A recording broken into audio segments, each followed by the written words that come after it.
मतलब मैम ये वही बात जो हम कर रहे थे कि जो कॉलम वाली बात थी कि कॉलम ऑपरेशन जो है उसको लगाने से पूरा मैट्रिक्स जो है वो चेंज हो जाएगा। जी बिल्कुल, तो उसी चीज को फिर उसी ओवरकम करने के लिए, जी क्योंकि थ्योरम हमारे पास यहाँ पर कोई नहीं है, सिर्फ हमने ये देखना है कि इसको फाइंड करने का मेथड क्या है। आपने ये कॉलम देखने हैं आर में से, जिसके ऊपर हम जिसमें हमारे पास लीडिंग एंट्रीज आ रही हैं, उसके कॉरिस्पॉन्डिंग जो हमारे पास कॉलम है मैट्रिक्स ए के अंदर, वो वाले कॉलम्स हम लिखेंगे तो वो हमें क्या करेंगे, बेसिस प्रोवाइड कर देंगे फॉर कॉलम स्पेस।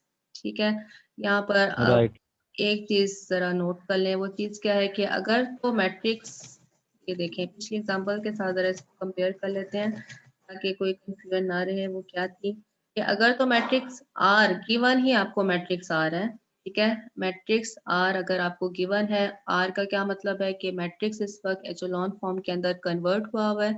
रो पर तो कोई इफेक्ट नहीं पड़ा, रो ऑपरेशन रो बेसिस हमने वैसे ही लिखनी है कि जिस रो के अंदर लीडिंग एंट्री मौजूद है वो रो हमारी क्या करती है, बेसिस प्रोवाइड कर देती है।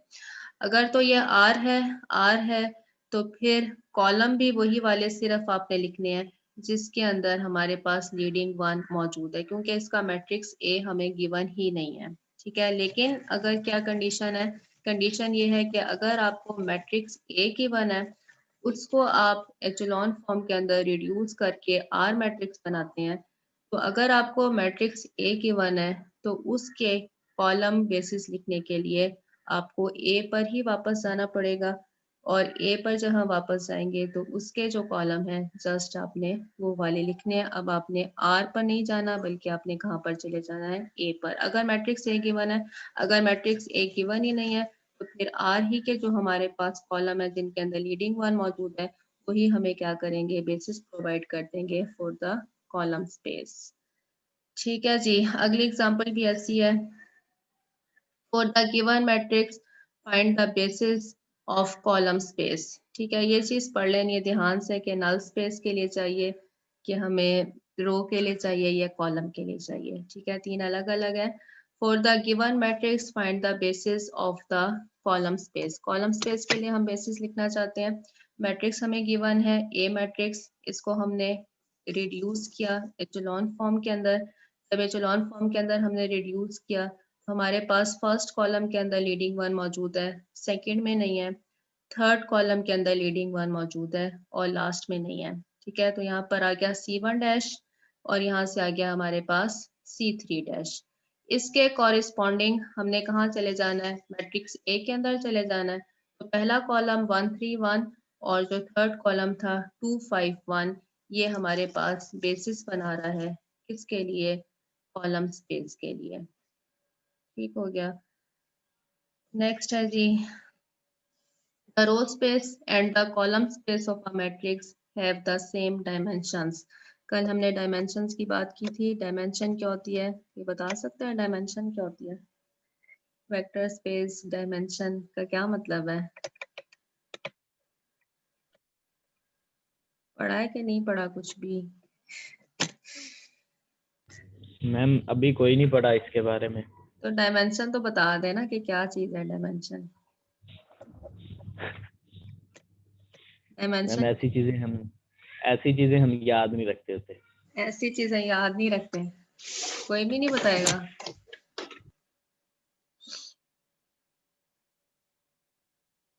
डायमेंशन हमारे पास क्या होता है टर्म्स कि, है हाँ मैम कितनी टर्म्स है हमारे पास जो आंसर में आई? मैम जितने जितने वेक्टर्स हैं। वेक्टर्स या एलिमेंट, जितने हमारे पास वेक्टर्स की तादाद है या एलिमेंट्स की तादाद है, ठीक है, वो हमारे डायमेंशन है हमारे पास। लेकिन किस चीज के अंदर, एलिमेंट्स की तादाद वेक्टर स्पेस के अंदर? Yes ma'am. नहीं, नॉन जीरो वेक्टर स्पेस। एक हमारे पास वेक्टर स्पेस है, उसकी जो हमारे पास बेसिस होती है, ठीक है, वेक्टर स्पेस की बेसिस, बेस के अंदर जितने हमारे पास नंबर ऑफ एलिमेंट्स हैं वो क्या करते हैं, वो डायमेंशन बनाती है। ठीक, तो मैम काम तो वेक्टर स्पेस से ही हुआ है ना। नहीं ना, वेक्टर स्पेस के अंदर बेस है, और बेस क्या चीज होती है, बेस हमारे पास क्या होता है कि एक वेक्टर स्पेस का कोई सा सबसेट है, वेक्टर स्पेस है V, उसका कोई सा सबसेट हम ले लेते हैं S, ठीक है। S में एलिमेंट्स की तादाद, S क्या चीज है, S को बेसिस होना चाहिए और बेसिस के लिए दो कंडीशन है कि एक तो S लीनियरली इंडिपेंडेंट हो और दूसरा S क्या कर रहा हो, स्पैन कर रहा हो वेक्टर स्पेस V को, ठीक है। Vector yes space yes V ma'am. है, उसकी कोई सी बेस है, बेस का क्या मतलब है कि वेक्टर स्पेस का कोई सा सबसेट है जो दो प्रॉपर्टीज को फुलफिल कर रहा है। S में एलिमेंट्स की तादाद, बेसिस में एलिमेंट्स की तादाद क्या होती है, डायमेंशन होती है वेक्टर स्पेस V के लिए। तो अभी जो हमने काम किया है वो क्या किया है, वो हमने बेसिस ही फाइंड किया है। और बेसिस का क्या मतलब है कि ये हमारे पास जो मैट्रिक्स था उसके लिए ये लीनियरली इंडिपेंडेंट वेक्टर्स थे। एक पहली बात कि ये लीनियरली इंडिपेंडेंट वेक्टर्स आ रहे थे, ये जो दो वेक्टर्स हैं ये क्या कर रहे हैं, ये लीनियरली इंडिपेंडेंट वेक्टर्स हैं। और दूसरी बात ये है कि ये स्पैन कर जाएंगे किसको स्पैन करेंगे, मैट्रिक्स को, ठीक है। इस वक्त मैट्रिक्स को स्पैन कर रहे हैं। तो अगर ये दो वेक्टर हैं तो इसका मतलब है कि डायमेंशन 2 है। और अगर ये 3 वेक्टर हमारे पास आ जाते हैं, ये जो हमारे पास बेसिस आई है, जैसे इस वक्त हमारे पास ये दो वेक्टर्स आए हैं, इसका मतलब है कि ये जो मैट्रिक्स ए गिवन था उसकी डायमेंशन हमारे पास कितनी है, 2 है, ठीक है। इसी तरह से एक हमने एग्जांपल की थी, उसके अंदर नल स्पेस की जो एग्जांपल की थी उसके अंदर हमारे पास 3 वेक्टर्स आ रहे थे। इसका मतलब है कि उस वेक्टर ए की जो डायमेंशन है वो कितनी है, वो हमारे पास इस वक्त 3 है। तो यहाँ पर हमने क्या पढ़ना है, the row space and the column space of a matrix A have the same dimensions. अगर हमें एक मैट्रिक्स ए की बना है, ठीक है, उसके आप चाहे रो स्पेस लिख लें या चाहे उसके कॉलम स्पेस लिखें, दोनों की डायमेंशन जो है वो सेम होगी। मैट्रिक्स एक ही है, ए मैट्रिक्स है, उसी मैट्रिक्स ए के लिए रो स्पेस और उसी मैट्रिक्स ए के लिए कॉलम स्पेस की डायमेंशन हमेशा सेम होगी। और अभी हमने एग्जांपल में भी देखा था, एक मैट्रिक्स हमने देखा, उसकी हमने रो स्पेस भी लिखी और कॉलम स्पेस भी लिखी, उनकी डायमेंशन जो थी वो सेम आ रही थी। यहाँ से हम देख लेते हैं, ये जैसे एग्जांपल हमने की, एग्जांपल नंबर 4, ठीक, एग्जांपल नंबर 4 मैट्रिक्स ए ही है, यही वाला मैट्रिक्स एग्जांपल नंबर 4 में भी और एग्जांपल नंबर 5, दोनों के मैट्रिक्स सेम है। एग्जांपल नंबर ए में आप देखें कि हमारे पास जब हमने रो रिडक्शन की, हमारे पास 3 R1 R2 और R3 तीन हमारे पास एलिमेंट्स आए हैं, मतलब 3 इस वक्त हमारे पास क्या है, रो वेक्टर्स आए हैं।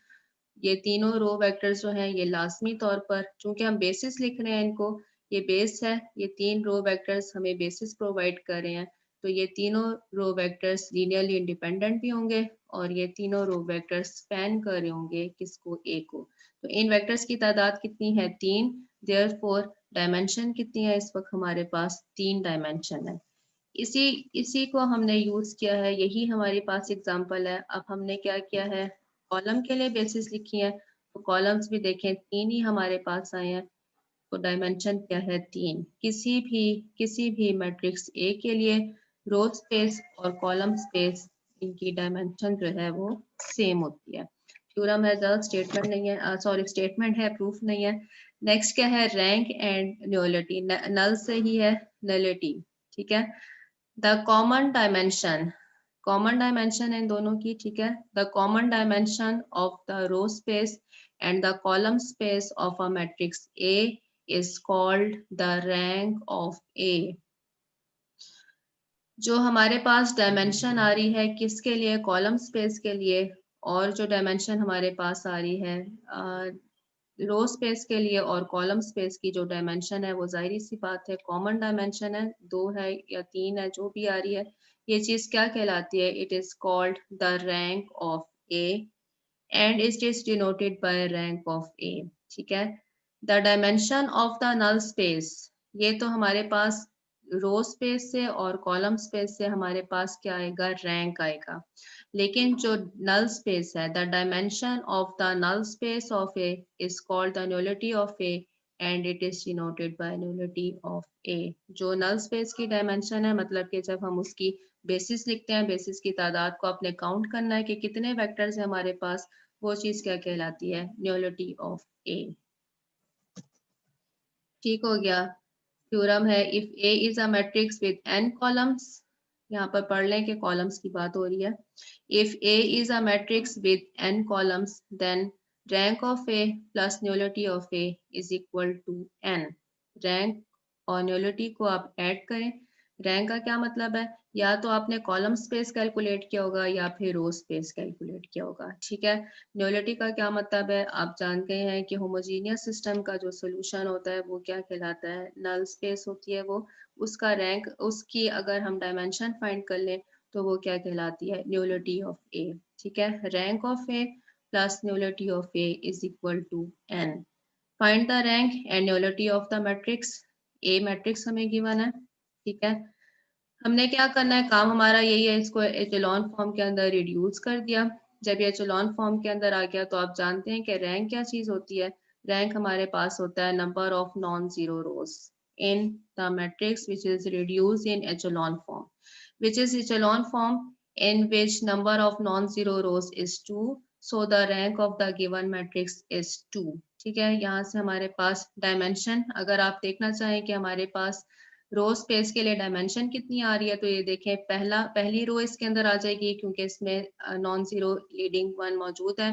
इसी तरह हमसे हमारे पास सेकंड रो आ जाएगी क्योंकि इसमें लीडिंग वन मौजूद है, ठीक है। तो ये कितनी हो गई, इनकी तादाद कितनी हो गई, 2 हो गई। R1 और R2 इस वक्त हमारे पास आ रहे हैं। इसी तरह से अगर आप कॉलम को भी चेक करना चाहें तो कॉलम भी हमारे पास 2 ही आ रहे हैं क्योंकि ये 1 जो है ये लीडिंग वन नहीं है, ये वाला 1, ठीक है। तो row number of non zero rows हमारे पास कितनी है, 2 है। इसका क्या मतलब है, रैंक हमारे पास 2 है, ठीक है। अब हमने क्या करना है, हमने ये थ्योरम को अप्लाई करें। Rank of A plus nullity of A किसके बराबर है, n। और n क्या चीज है, मैट्रिक्स ए में कॉलम्स की तादाद। इस वक्त हमारे पास मैट्रिक्स ए में कितने कॉलम है, 4 कॉलम है, ठीक है। तो n की वैल्यू कितनी हो जाएगी, 4 हो जाएगी। रैंक हमारे पास 2 आया, न्यूलिटी हमने फाइंड नहीं की है। ये चीज हमारे पास कितनी आई है, 4। तो न्यूलिटी किसके बराबर हो जाएगी, 4 माइनस 2 से 2 के बराबर आ जाएगी।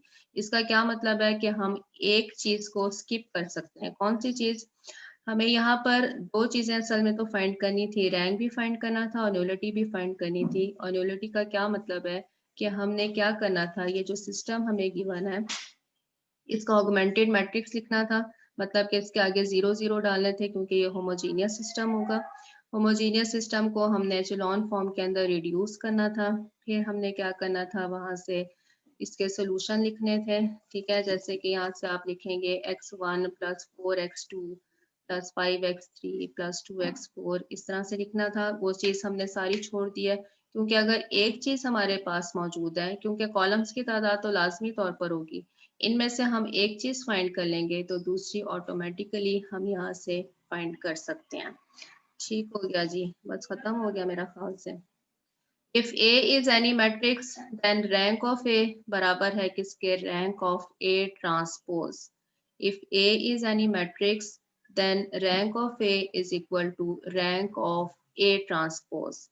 रैंक ऑफ ए का क्या मतलब है, रैंक ऑफ ए का मतलब है कि हमारे पास ए की रो स्पेस है और ए रो स्पेस की हम डायमेंशन लिख लेते हैं। यहाँ पर आप कॉलम का वर्ड भी यूज कर सकते हैं क्योंकि ये दोनों इक्वल चीजें हैं। रैंक ऑफ ए का मतलब है कि dimension of row space of A. अब जो रो स्पेस ऑफ ए है वो क्या बन जाएगी, वो कॉलम स्पेस बन जाएगी किसके लिए, ए ट्रांसपोज के लिए। ये बात आप जानते हैं कि ए के कॉलम, ए की जो रोज होती हैं वो ए ट्रांसपोज के क्या होते हैं, कॉलम होते हैं। रैंक ऑफ ए, इसका क्या मतलब है कि डायमेंशन है रो स्पेस ऑफ ए के लिए, this is equal to dimension of column space of A transpose. और column space of A transpose की डायमेंशन किसके बराबर होगी, रैंक ऑफ ए ट्रांसपोज के बराबर होगी, ठीक है। ये चीज यहाँ पर नोट कर लें कि रो स्पेस किसी भी मैट्रिक्स ए के लिए रो स्पेस की डायमेंशन और कॉलम स्पेस की डायमेंशन ये दोनों क्या होती हैं, इक्वल होती हैं। और वो किसके बराबर होती हैं, रैंक ऑफ ए के बराबर होती हैं, ठीक है। तो अगर आपके पास किसी एक की भी डायमेंशन मौजूद है, मतलब रो स्पेस की डायमेंशन मौजूद है, तो वही डायमेंशन कॉलम के लिए भी होगी। अगर कॉलम की है तो वही डायमेंशन रो के लिए भी होगी। और ये जो चीज है कि डायमेंशन ऑफ रो स्पेस, ये क्या चीज है, ये रैंक ऑफ ए है, ठीक है। तो रैंक ऑफ ए बराबर है किसके, dimension of row space of A इसका अगर हम ट्रांसपोज ले लें तो ये क्या बन जाएगा, column space of A transpose और dimension of column space of A transpose या row space of A transpose किसके इक्वल है, रैंक ऑफ ए ट्रांसपोज के इक्वल है। देयरफॉर रैंक ऑफ ए किसके बराबर है, रैंक ऑफ ए ट्रांसपोज। बस जी। Yes, ma'am. Result has some important implication. If A is an M cross N matrix, then applying rank of A plus nullity of A is equal to N. Rank of A किसके बराबर है, अभी हमने देखा rank of ए और rank of A transpose बराबर है, plus nullity of A transpose equals to M. बिल्कुल ठीक बात है, आप इसको इस तरह से भी लिख सकते हैं। ए हमारे पास मैट्रिक्स है एम क्रॉस एन का, ठीक है, एम रोज हैं और एन कॉलम्स हैं। हमारे पास ये थ्योरम की स्टेटमेंट है कि rank of A plus nullity of A N के बराबर है, ठीक है, कॉलम्स की तादाद के बराबर है। अगर हम ए का ट्रांसपोज ले लें, अगर हम ए का ट्रांसपोज ले लें तो कॉलम्स की तादाद कितनी हो जाएगी, कॉलम्स की तादाद एम हो जाएगी। ऐसी बात है ना कि अगर हम ए का ट्रांसपोज ले लें तो कॉलम्स की तादाद कितनी हो जाएगी, एम हो जाएगी। तो यहाँ पर अब आ जाएगा एम और यहाँ पर आ जाएगा ए ट्रांसपोज और ए ट्रांसपोज, ठीक है। अब एक और हमने अभी थ्योरम पढ़ा कि रैंक ऑफ ए और रैंक ऑफ ए ट्रांसपोज ये दोनों चीजें बराबर हैं। इसकी जगह हम रैंक ऑफ ए लिख सकते हैं plus nullity of A transpose किसके बराबर है, एम के बराबर है। बस एक ये रिजल्ट भी है, जैसे आप समझें कि अगर एमसीक्यूज आते हैं तो हो सकता है कि ये चीज भी आपसे पूछ ली जाए। बस Yes, ma'am. Okay. Next week की क्लासेस देख लेंगे कि कब लेनी हो सकता है, मंडे ट्यूसडे को एक क्लास बस मैंने आपकी लेनी है, तो मंडे ट्यूसडे में से किसी दिन, ठीक है। ओके जी, Okay, ma'am. अल्लाह हाफिज़। Okay, ma'am. Allah Hafiz. Good night.